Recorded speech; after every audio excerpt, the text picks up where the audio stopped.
अध्याय 52 आदम और हव्वा पहली कमीज सिलते हैं।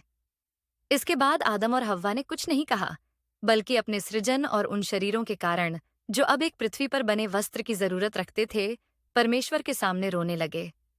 फिर आदम ने हव्वा से कहा, हे हव्वा, ये जानवरों की खालें हैं जिनसे हम ढकेंगे, लेकिन जब हम इन्हें पहन लेंगे तो यह मृत्यु का चिन्ह होगा, क्योंकि इन खालों के मालिक मर चुके हैं और नष्ट हो गए हैं।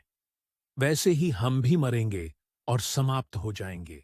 फिर आदम और हव्वा ने वे खालें लीं और खजाने की गुफा में लौट आए, और उसमें प्रवेश करके वे वैसे ही प्रार्थना करने लगे जैसे वे करते थे।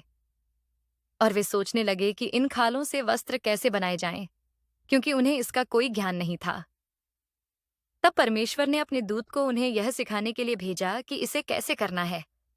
और दूत ने आदम से कहा, बाहर जाओ और कुछ खजूर की कांटियां लेकर आओ। तब आदम बाहर गया और जैसा दूत ने कहा था वैसा ही किया। फिर दूत ने उनके सामने खालों को एक कमीज बनाने के तरीके से तैयार करना शुरू किया। और उसने कांटियां लीं और खालों में उनकी आंखों के सामने चुभो दीं। फिर दूत खड़ा हुआ और परमेश्वर से प्रार्थना की कि उन खालों में कांटे छिप जाएं, मानो एक ही धागे से सिले हुए हों। और ऐसा ही हुआ।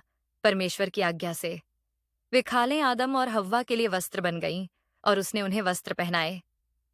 तब से उनके शरीर की नग्नता एक दूसरे की आंखों से छिप गई। और यह 51वें दिन के अंत में हुआ। जब आदम और हव्वा के शरीर ढंके गए, तो उन्होंने खड़े होकर प्रार्थना की, प्रभु से दया और क्षमा मांगी, और उसके प्रति धन्यवाद प्रकट किया कि उसने उन पर दया की और उनकी नग्नता ढंकी। और वे पूरी रात प्रार्थना करते रहे।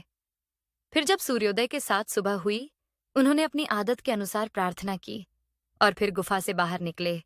और आदम ने हव्वा से कहा, क्योंकि हमें नहीं पता कि इस गुफा के पश्चिम में क्या है, आओ आज हम वहां चलें और देखें।